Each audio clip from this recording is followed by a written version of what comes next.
bonjour et bienvenue à cette troisième conférence de notre programmation automne 2025, présentée par la Direction des affaires académiques et innovation du CIUS de l'Ouest de l'île de Montréal.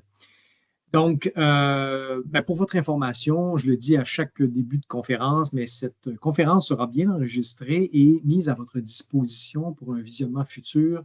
La conférence comme telle va être déposée, l'enregistrement va être déposé sur notre page web, la page web de l'établissement du CIUS de l'Ouest de l'île. Donc, je me présente, Sylvain Charbonneau, chef de service, transfert des connaissances et innovation. En fait, je tiens à vous remercier sincèrement de votre présence aujourd'hui. C'est grâce à vous, effectivement, que ces conférences ont ce succès au sein du réseau et également, là, je vous remercie de ce rayonnement là, extraordinaire. Donc, merci beaucoup. Je tiens également à remercier Mme Jennifer Marandola, donc présidente du Conseil des infirmières et infirmiers du CIUS de l'Ouest de l'île de Montréal, pour son appui à la mise en œuvre de ce webinaire. Donc, je tiens également à remercier évidemment toutes les personnes qui ont participé de près ou de loin à sa réalisation. Donc voilà, la conférence d'aujourd'hui aura pour titre exemple d'une démarche d'évaluation de la qualité des soins par un conseil d'infirmières et d'infirmiers, un CII. Donc, pour cette conférence, nous avons l'honneur de recevoir Mme Caroline Caillé. Mme Caroline Caillé donc, est infirmière clinicienne, coordonnatrice de recherche en neurologie au centre de recherche du CHUS. Donc, CHUS Estrie, voilà, CHUS Estrie, et présidente du Conseil des infirmières et infirmiers, donc CIUS de l'Estrie, pardon. Et Mme Dani Cordeau, également infirmière clinicienne, donc coordonnatrice de recherche à l'unité de recherche clinique de l'hôpital de Granby, conseillère au Conseil des infirmières et infirmiers du CIUS de l'Ouest, de l'Estrie. Excusez. Sans plus tarder, je laisse la parole à nos conférencières. Donc voilà, donc Caroline, Dani, à vous le micro. Merci beaucoup. Bonne conférence. Merci, M. Charbonneau, pour cette introduction.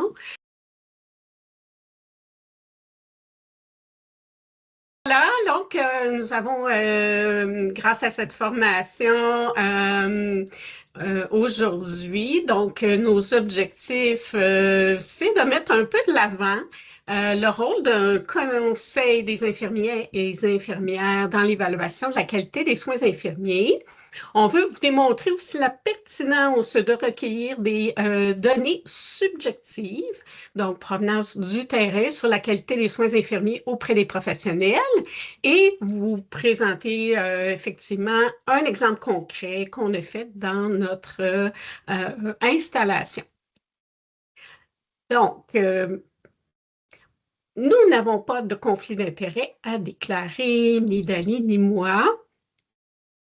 Donc, pour commencer, je voudrais vous mettre un petit peu en contexte et vous parler de notre établissement, le CIUS de l'Estrie. Le CIUS de l'Estrie, un portrait un peu particulier. Nous sommes un centre universitaire qui offre des services de la première à la 4e ligne, donc soit des soins de la naissance à la fin de vie. On dessert un demi-million de population, un grand territoire de 13 000 km² avec 101 points de service. Donc, si vous voyez sur la carte, en bas à gauche, à l'extrémité gauche, c'est le lac Champlain. Donc, nous sommes limitrophes à la Montérégie. À la droite, on voit dans la partie bleue lac Mégantic, donc toute cette région-là. On est assez limitrophe avec Chaudière-Appalaches également, et au nord, on va jusqu'à Val-des-Sources. Donc, on est une grosse installation. Donc, c'est 20 000 membres du personnel, dont 1 500 médecins et 6 300 membres du personnel infirmier. Donc, on a 6 300 environ membres dans notre conseil des infirmiers et des infirmières. Donc, vous pouvez penser que sans un point de service, dans tout ce territoire-là, c'est un peu difficile pour notre CII d'aller questionner ou d'aller voir ce qui se passe autant dans la Pommeraie qui est plutôt à l'ouest versus le granit. Donc, on a essayé de trouver une façon de faire pour aller questionner, dans le fond, ou aller chercher des informations un petit peu partout dans notre territoire. On peut avancer. Donc, je voudrais vous parler, qu'est-ce que ça fait un conseil des infirmiers et des infirmières? En fait, nous, notre mandat, puis qui est bien expliqué dans la LG4S, donc c'est vraiment de conseiller la direction des soins infirmiers quant à la qualité des soins infirmiers qui sont offerts dans l'établissement. C'est de conseiller aussi sur les règles de la pratique infirmière et également sur l'organisation des services infirmiers dans tout l'établissement. Donc, les données, c'est en fait ce qui est super important afin de pouvoir justement donner des avis qui sont basés sur des données qui sont valables. Ces données-là, à quel endroit, comme Conseil des infirmiers et des infirmières, on peut aller les chercher? Ben, on a plusieurs possibilités, comme par exemple, ça peut être auprès de la DQP, de la Direction de la qualité, de l'éthique, de la performance et des partenariats. Ça peut être auprès des commissaires aux plaintes, comité des usagers. On sait que nos directions des soins infirmiers ou autres directions utilisent des Power BI aussi. Ça peut être des rapports d'agrément de coroner également. Avoir l'accessibilité à ces données-là, c'est quand même un enjeu pour notre CI, puis j'ai l'impression que c'est un petit peu partout aussi. Donc, parce que les données proviennent peu du terrain, et souvent, ce n'est pas des données non plus qui sont spécifiquement reliées à la qualité des soins infirmiers. Donc, souvent, par exemple, un rapport de coroner peut impliquer autant les soins infirmiers, les ressources médicales, etc. Donc, on peut avancer. Donc, les méthodes de collecte d'informations, donc on est allé voir qu'est-ce qu'on pourrait faire pour aller chercher des informations directement sur le terrain. Et là, on s'est dit pourquoi on n'irait pas sonder les membres de notre CII directement sur le terrain. Donc, c'est la méthode qu'on a privilégiée et on va regarder par la suite. Tu peux avancer, Dani. Donc, on s'est dit, on va aller voir la littérature. Qu'est-ce que la littérature va nous fournir comme preuve? Est-ce que c'est valable, en fait, comme information d'aller questionner le personnel directement sur le terrain?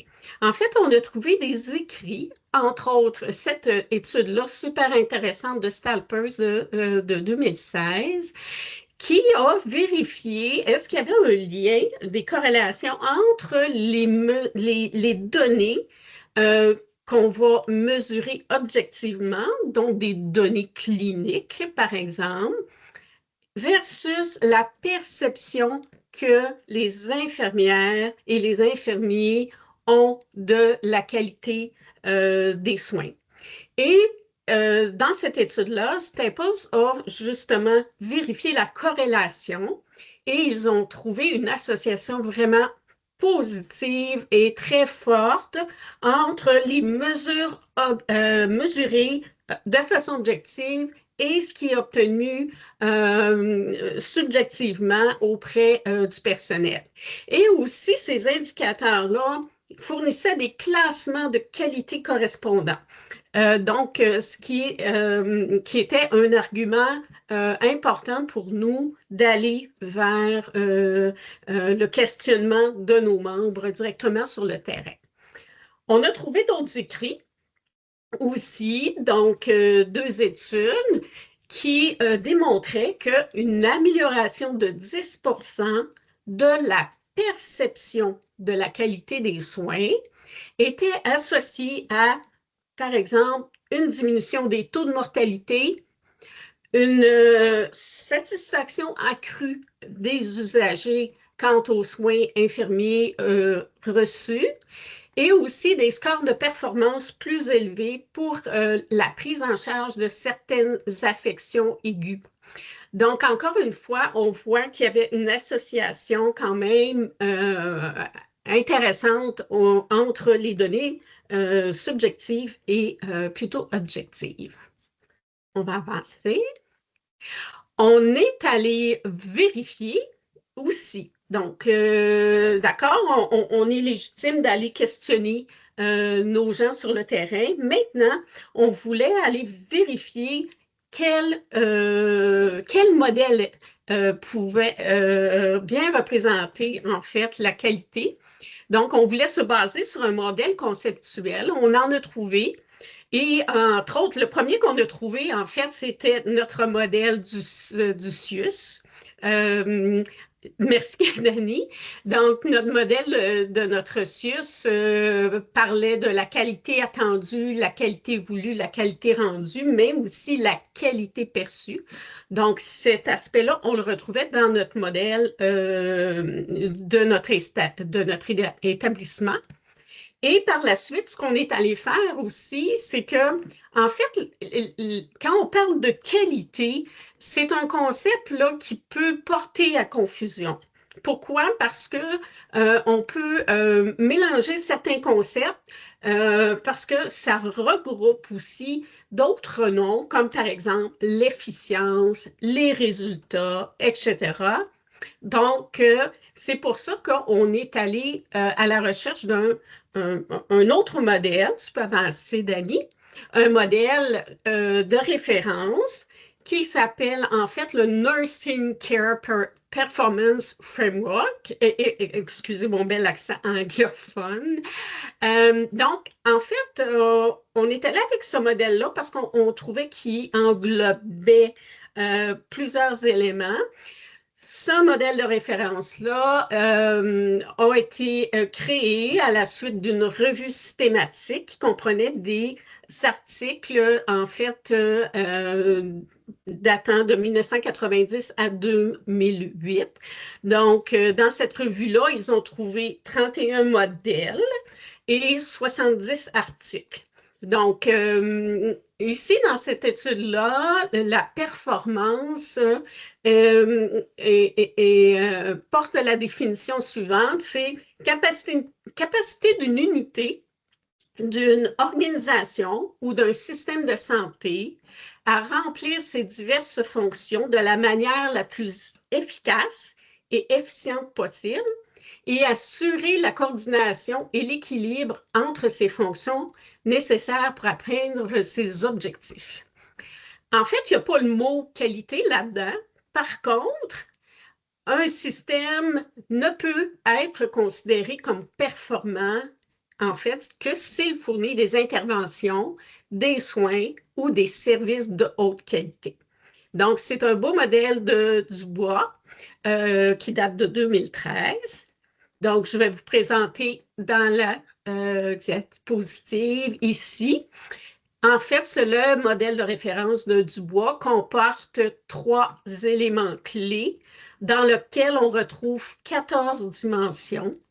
Donc, le premier élément clé, c'est le carré au centre à gauche qui est en lien avec l'acquisition, le déploiement et le maintien des ressources infirmières.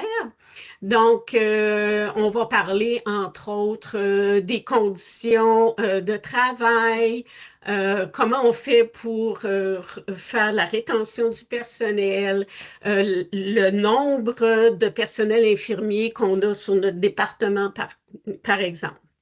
Le deuxième élément, qui est en haut à droite, c'est transformer les ressources infirmières en services infirmiers.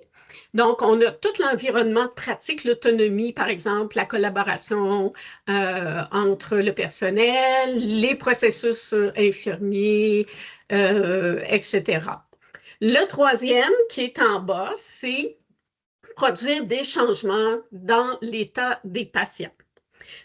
Donc, dans le troisième élément, produire des changements dans l'état des patients, c'est beaucoup en lien, en fait, aux indicateurs cliniques utilisés dans la gestion de nos établissements, comme par exemple la durée de séjour, les complications, les réhospitalisations, etc.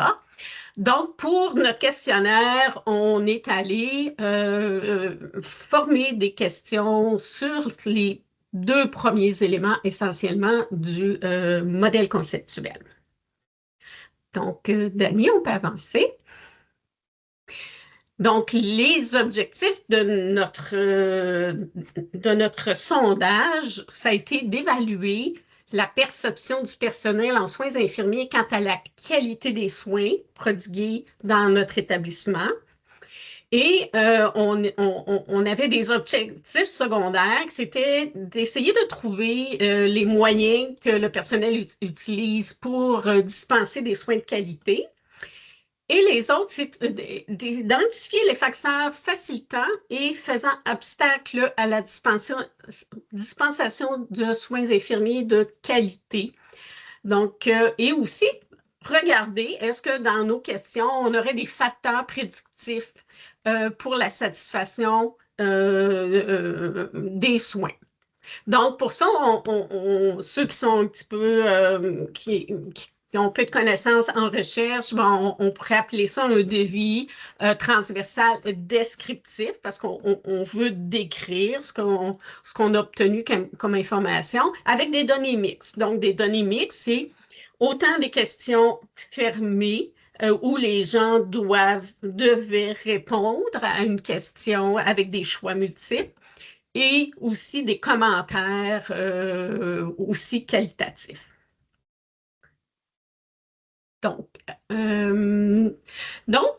la méthode, on a utilisé un sondage, donc on a fait un questionnaire parce qu'on a regardé les questionnaires qui existaient au niveau de la littérature et souvent on retrouve des questionnaires qui sont vraiment orientés vers soit un département ou un milieu de travail très, très spécifique. Et nous, on voulait y aller de façon plus élargie, que ce soit de la première ligne à la quatrième ligne. On voulait aller en hébergement, etc. Donc, c'est pour ça qu'on a construit un sondage nous-mêmes.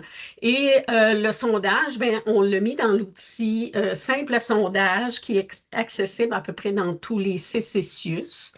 Donc, c'était 9 questions principales avec des sous-questions, avec, quand je vous parlais de questions fermées, donc c'était des choix multiples, des échelles de Likert. Le questionnaire a été mis disponible là, du 18 mars au 22 avril de l'année dernière. Et notre population, en fait, c'était tous les membres du CI du CIS de l'Estrichue. Je vais laisser Dani poursuivre. Donc, vous m'entendez bien? Ici, je présente les réponses là, aux questions quantitatives. Caroline va suivre après avec les réponses aux questions qualitatives dans notre sondage.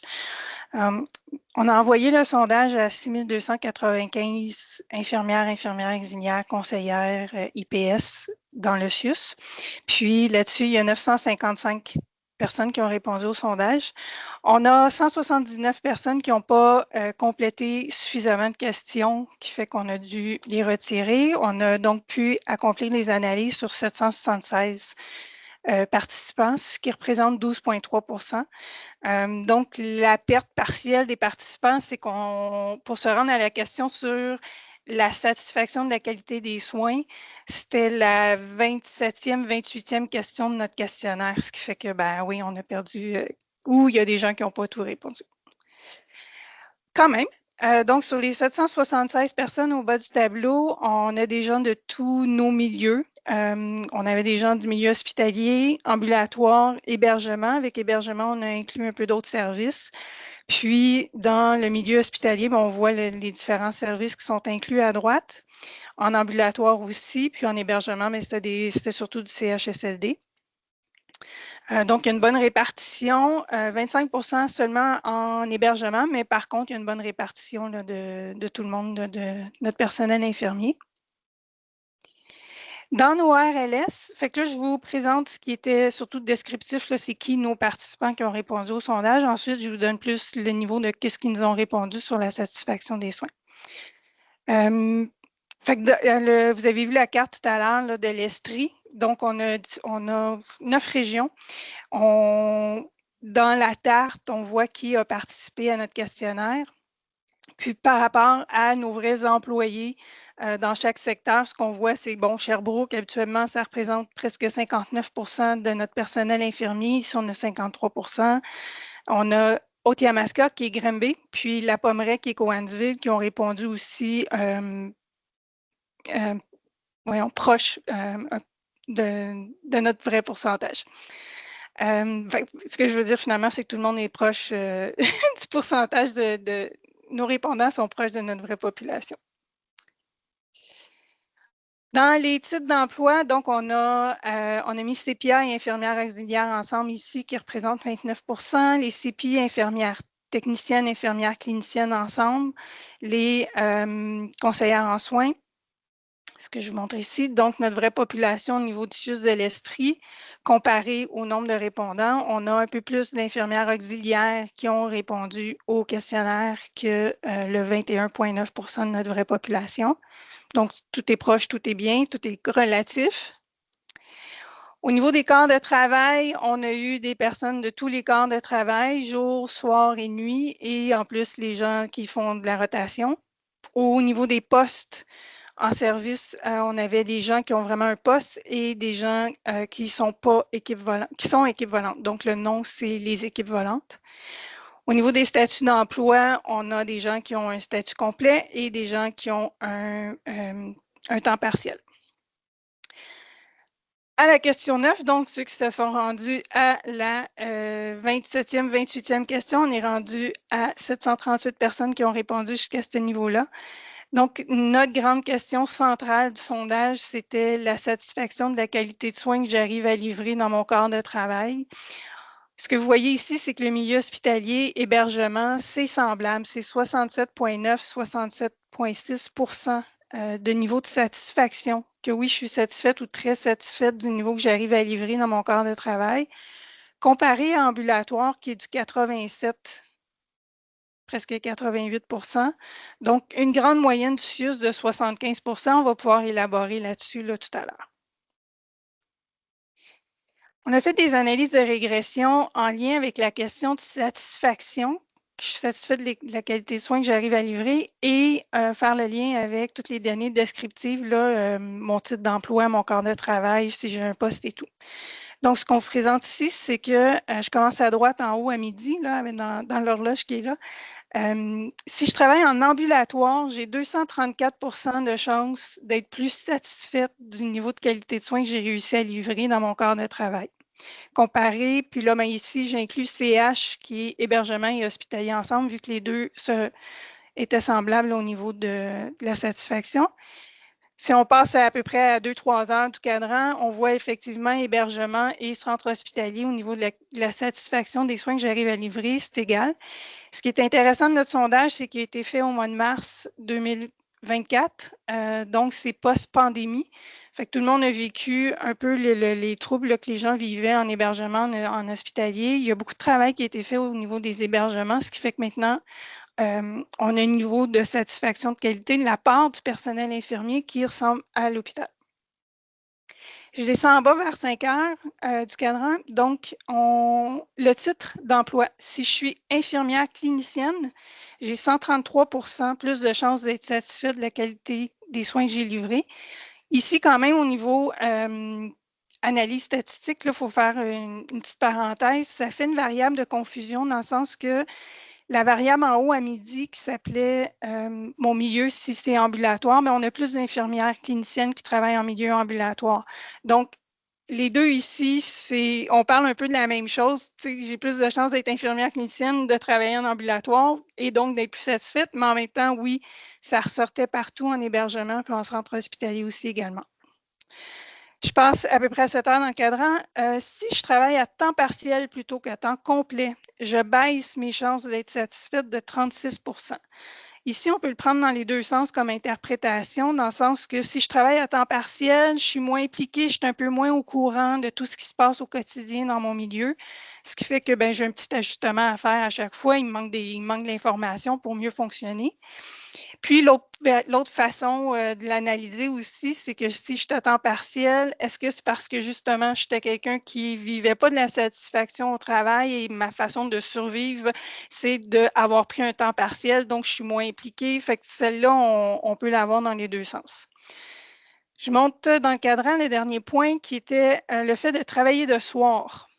Fait que j'ai 48 % moins de chances d'être satisfaite de ma satisfaction, de ma qualité de soins, je vais l'avoir, comparativement à ceux qui travaillent de jour ou de nuit.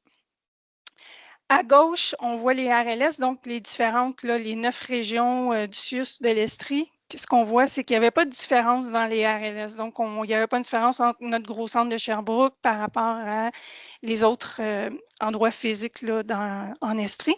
Puis, le fait d'avoir un poste ou d'être équipe volante aussi ne faisait pas une différence au niveau statistique sur les 735 personnes. La première question qu'on demandait au niveau comment je m'adapte, comment ça fonctionne dans mon milieu, moi, personnellement, comment je m'adapte? Donc, la question, c'était quelles sont les stratégies utilisées pour donner des soins de qualité? Comment je m'adapte face aux obstacles?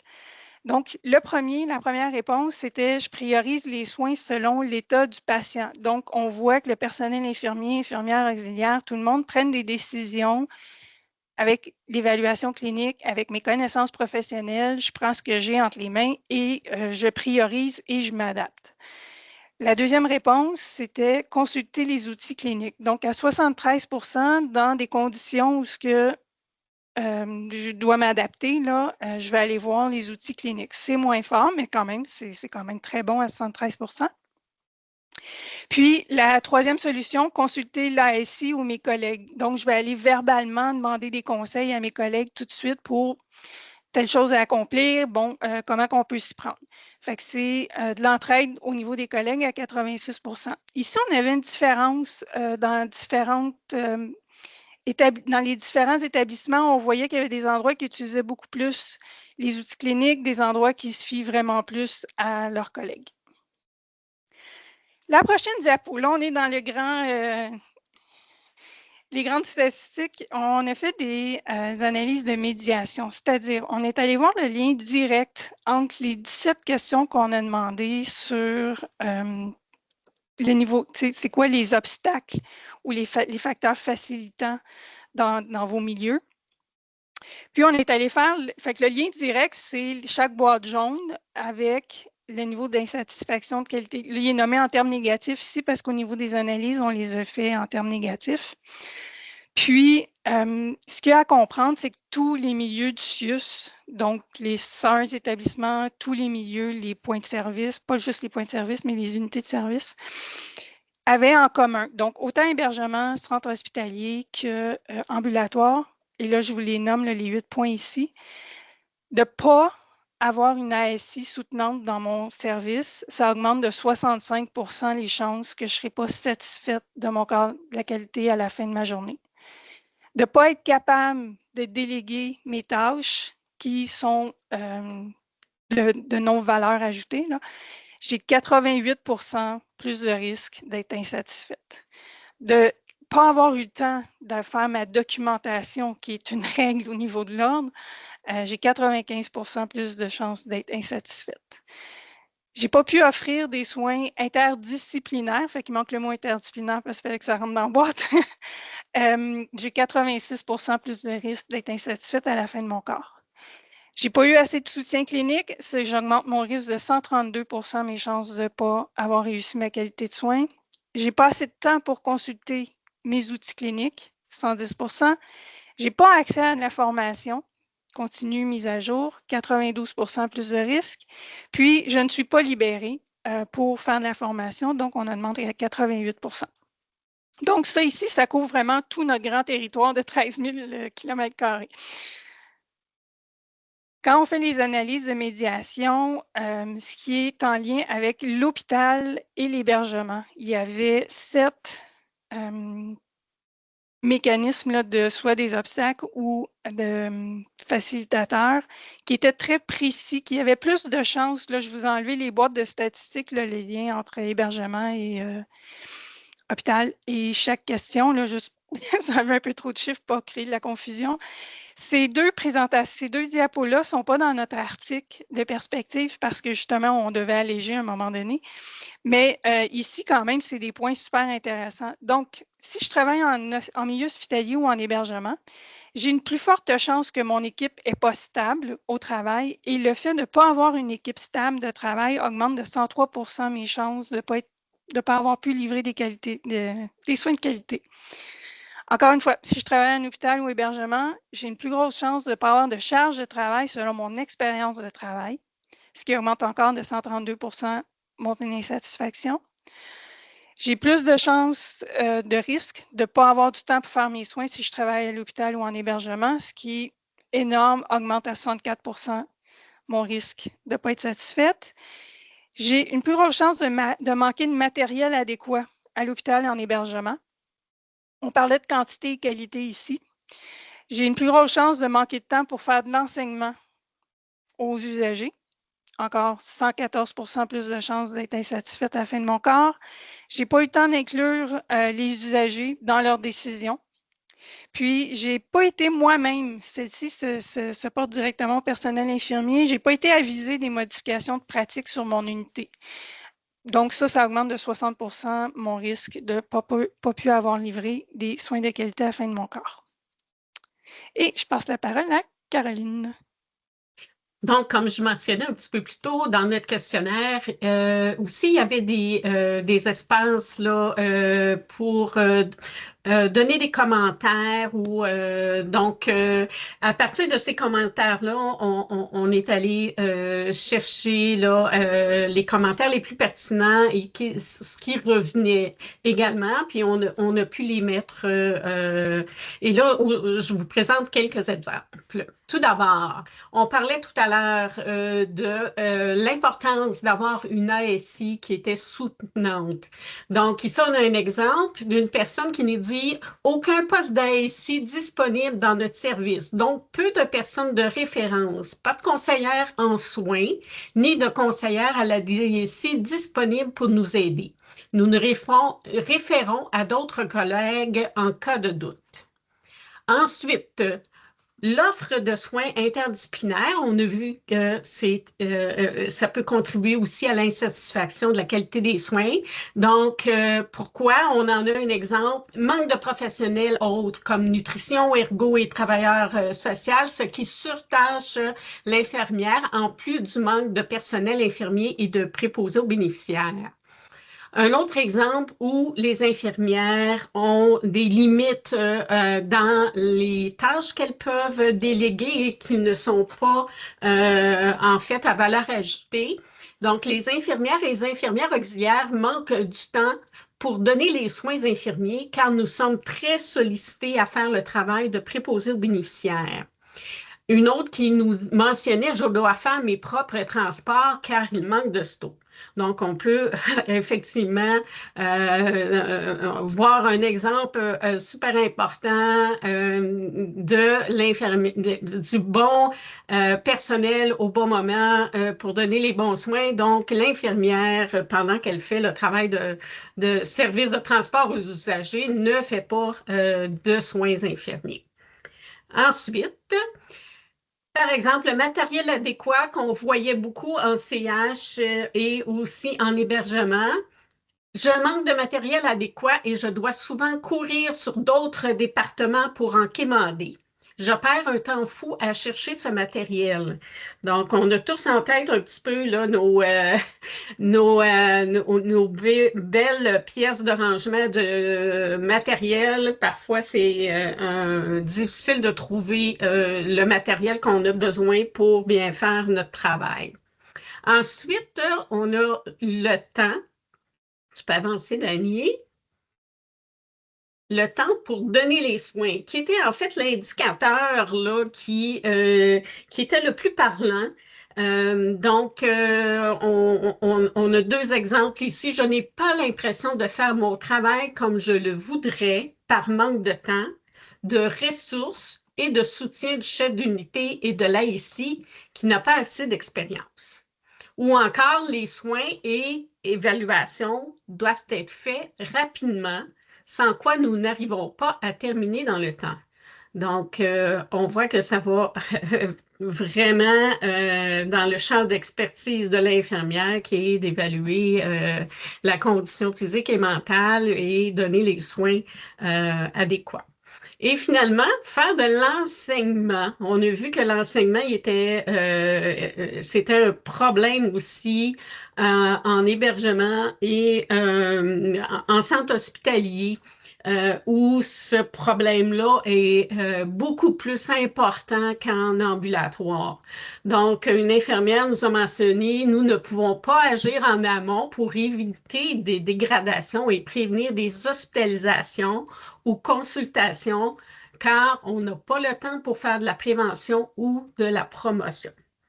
Donc, on peut aller à la suivante. Donc, là, je vous ai présenté des verbatims qui représentaient des obstacles. Par contre, aussi, on est allé chercher des beaux verbatims où on a qualifié ces informations-là précieuses comme étant des facilitateurs. Donc, en premier lieu, une infirmière je vous ai mis des verbatims qui se regroupent en fait, puis vous allez voir, on les a mis dans certaines catégories par la suite. Donc, une infirmière qui me dit je me sens confortable dans les soins que je prodigue, je sens qu'on met les outils à ma disposition pour assurer une bonne qualité des soins. Une autre qui, je considère être à l'aise avec mes techniques et avoir les connaissances nécessaires. Ou bien encore l'infirmière qui dit « Je crois réussir, malgré le contexte qui n'est pas toujours optimal, à donner des soins de qualité à la clientèle. Je pense être en mesure d'utiliser mon plein champ de pratique. Donc, de l'utiliser au maximum. » Ensuite, on a ici, on parlait d'équipe de travail. Donc, une équipe stable permet de partager les tâches et l'esprit d'entraide est présent, ou une équipe de travail solide avec une bonne collaboration. Donc, ça a été un élément là, qui est ressorti au niveau de l'équipe de travail. Et finalement, une ASC disponible, expérimentée, compétente, qui partage ses connaissances et nous pousse à nous améliorer en étant un modèle de rôle motivant. Donc, on voit que l'AIC soutenante peut être, si elle est absente, ça constitue un obstacle, mais quand elle est présente, c'est un facilitateur aussi. Donc, je laisse Dani.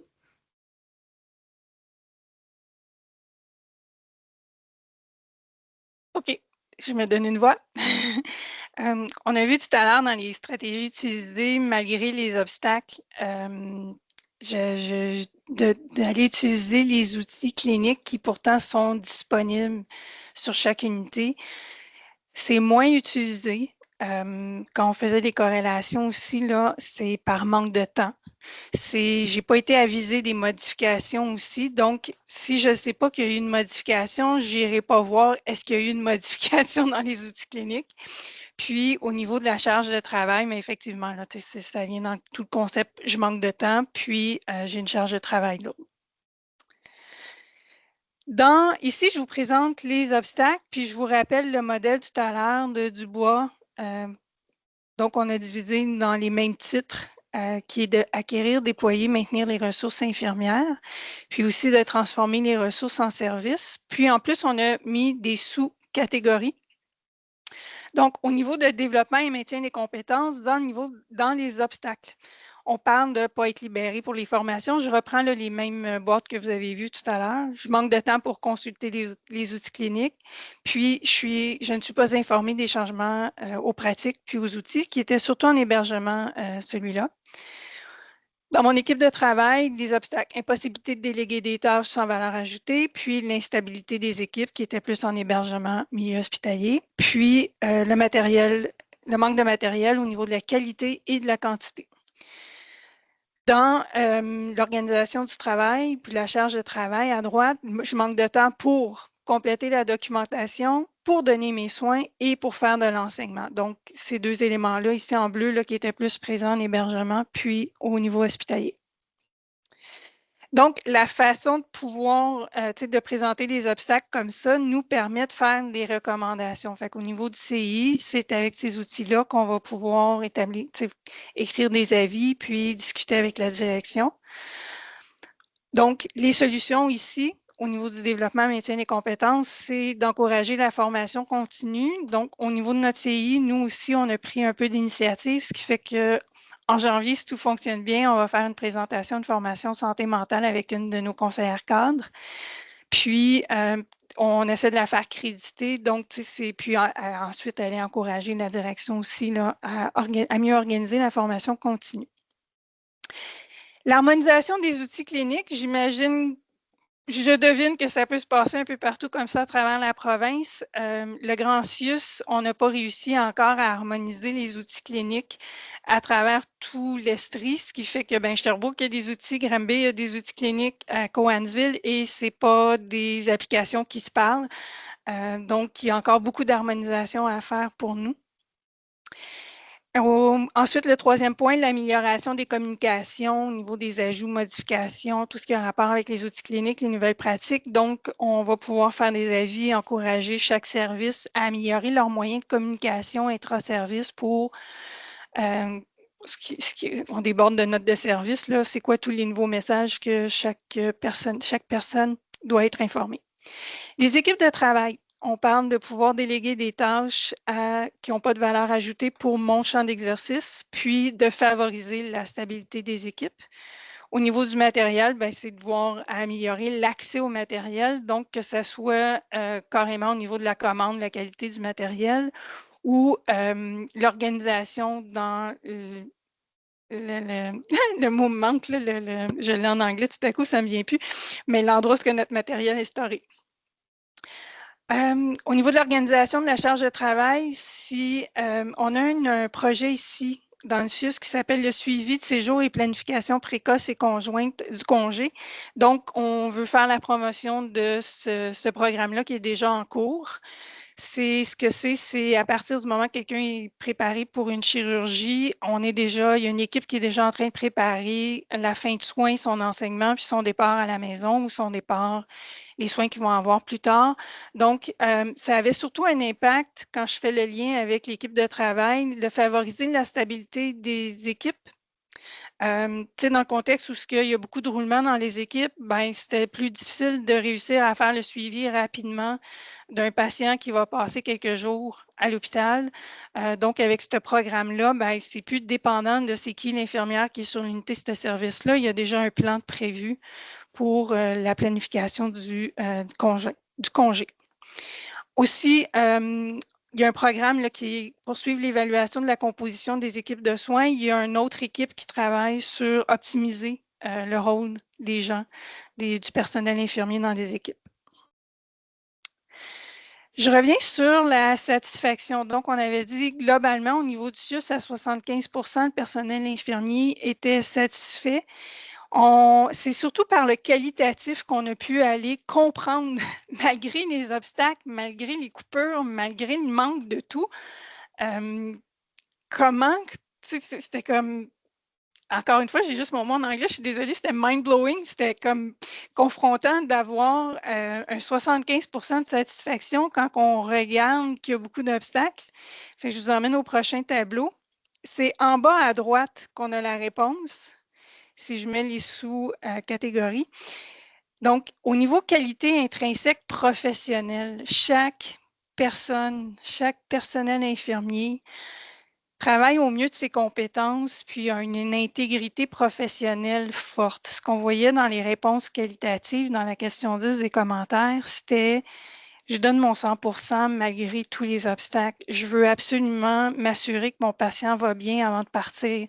Je m'assure que j'ai pu faire tout ce que je pouvais faire malgré le manque d'outils ou de moyens pour tout bien accomplir. » Mais en même temps, ce que ces personnes-là nous disaient, c'est « Ah, mais je suis brûlée à la fin de mon corps. J'ai été très professionnelle, j'ai tout fait ce que je pouvais avec les ressources que j'ai, mais je suis brûlée et c'est de la fatigue qui s'accumule. » Donc, là, maintenant, je vous présente. Fait que ça, c'était au niveau de la satisfaction. On a un beau chiffre, on a un beau 75 % à vous présenter, mais il y avait une réalité dans le qualitatif qui ressortait quand même. Alors, au niveau des éléments facilitateurs, ce que les gens nous ont répondu dans notre questionnaire, ce qui va aider et ce qui aide, c'est d'avoir accès à de la formation pertinente. Donc, en hébergement, il y a eu une grosse amélioration dans les dernières années à ce niveau-là pour nous. Être informé des pratiques, des changements de pratiques, c'est surtout en ambulatoire qu'on voit que c'est fort et présent. Avoir accès à du soutien clinique, c'est encore en ambulatoire que c'est plus présent. Dans mes équipes de travail, avoir une charge de travail selon mon niveau d'expérience, ben c'est en ambulatoire que c'est plus présent. Puis avoir une équipe de travail stable, c'est en ambulatoire que c'est plus présent. Transformer les ressources en services, je veux utiliser mon plein champ d'exercice. Je veux avoir le temps pour faire de l'enseignement, c'est plus en ambulatoire encore qu'on y arrive. Offrir des soins interdisciplinaires, c'est plus en ambulatoire, puis à l'hôpital, que c'est présent. Puis, inclure l'usager dans mes décisions, c'est plus en ambulatoire et hébergement que c'est présent, donc c'est moins présent, mais je suis dans le facilitateur, là, ce qui aide ces milieux-là. Et au niveau des équipes de travail, c'est d'avoir une ASI soutenante et un soutien, une collaboration de mon équipe. ASI soutenante, on a fait la corrélation entre nos 17 questions, puis d'avoir une ASI soutenante aidait au niveau de... c'est une diapositive plus loin, j'ose pas trop vous ramener, mais là, quelques diapositives, là, on parlait avoir le temps de faire mes soins, avoir le temps de faire de l'enseignement, avoir le temps de faire ma documentation. D'avoir une ASI soutenante était fortement corrélé avec avoir plus de temps pour faire les choses qui sont nécessaires. Dans nos recommandations par rapport encore aux facilitateurs, on veut faire la promotion de l'accueil et de la relève des nouveaux. On a une formation qui a été mise en place pour les ASI. D'ailleurs, cette formation-là avait été, c'est Anne-Marie Nadeau, une conseillère cadre ici au CIUS, qui a monté un programme de formation pour les ASI, pour aider nos ASI partout à travers le CIUS. Puis, ça a été publié dans Perspective infirmière à l'automne 2024. Donc, ça aussi, c'est un beau travail qu'ils ont accompli. Puis, une autre recommandation, c'est de promouvoir l'empowerment. On l'a vu tout à l'heure, les infirmières en qualitatif nous l'ont dit, je donne mon 100% malgré tous les obstacles. Je suis très professionnelle malgré tout. Donc, d'aller chercher ce empowerment-là, de oui, continuer à être professionnel, continuer à utiliser vos bonnes connaissances pour livrer les meilleurs soins que vous pouvez. Puis, en même temps, je vous ramène à une des premières choses que Caroline a présentées tout à l'heure, qui était la forte corrélation entre de poser les questions aux professionnels, c'est quoi qui fonctionnerait, c'est quoi vos recommandations, c'est quoi qui ne fonctionne pas, c'est quoi qui fonctionnerait dans votre milieu. Il y avait une corrélation de 94 % de demander à des professionnels qui ont été formés dans leur carrière pour appliquer ce qu'elles savent. Donc, de promouvoir cet empowerment-là, de se libérer un petit peu des... Oui, il y a les indicateurs autour de nous, mais oui, de se fier aux professionnels.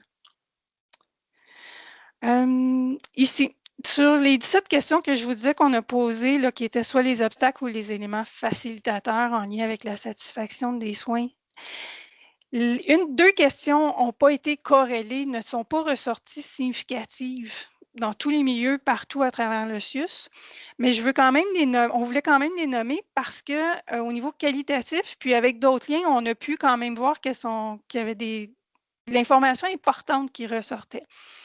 Une des questions, c'est ma gestionnaire est issue de la profession infirmière. Donc, ça, c'est peut-être plus c'est pas mal partout, mais en milieu ambulatoire, c'est plus absent.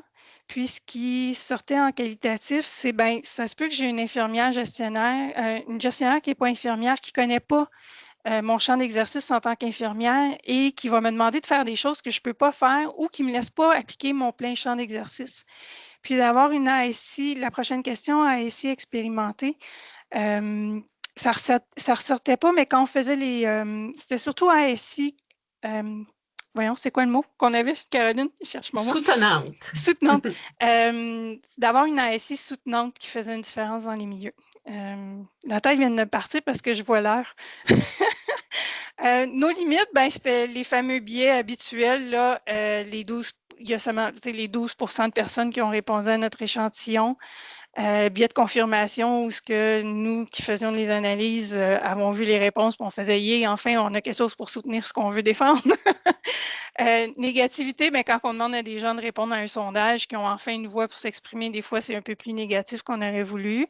Il y a quelques personnes qui n'ont pas répondu à toutes nos questions. Puis, il faut quand même noter que c'était au mois de mars 2024, c'est-à-dire en post-pandémie, puis en pleine négociation FIC de notre convention collective. Puis, en haut, le premier point, c'était bien, notre questionnaire n'était pas nécessairement, il n'était pas validé. On a adapté nos questions.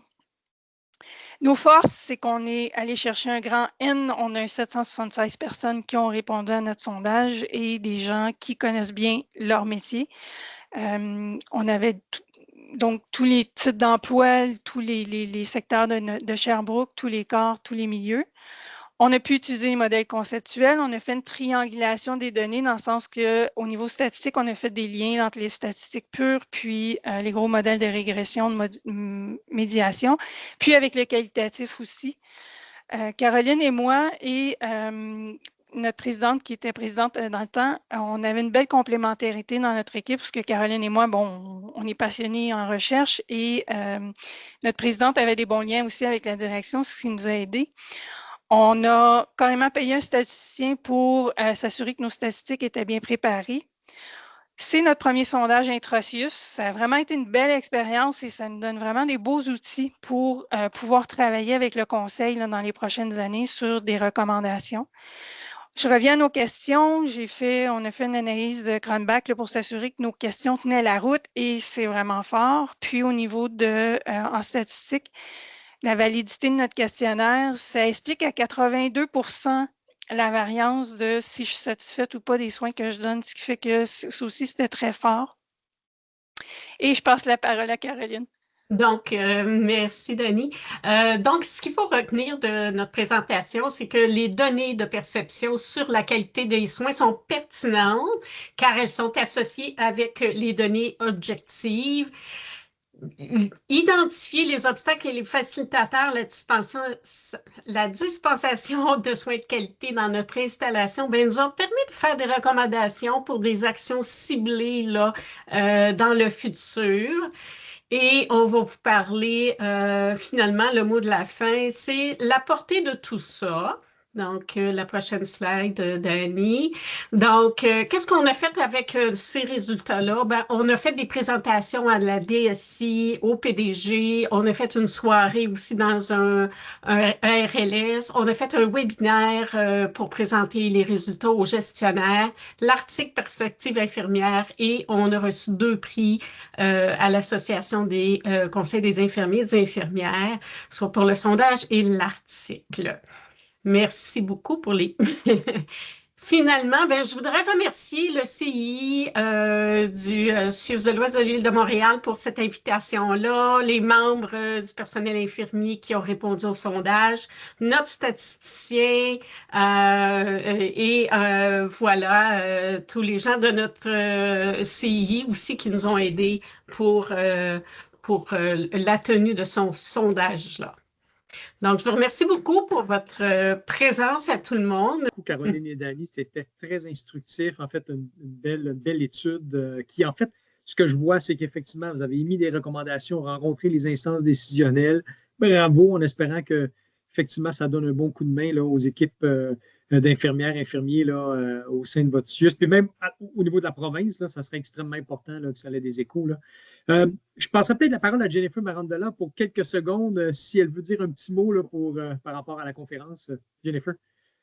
Merci Sylvain. Mais premièrement, j'aimerais surtout remercier Dani puis Caroline.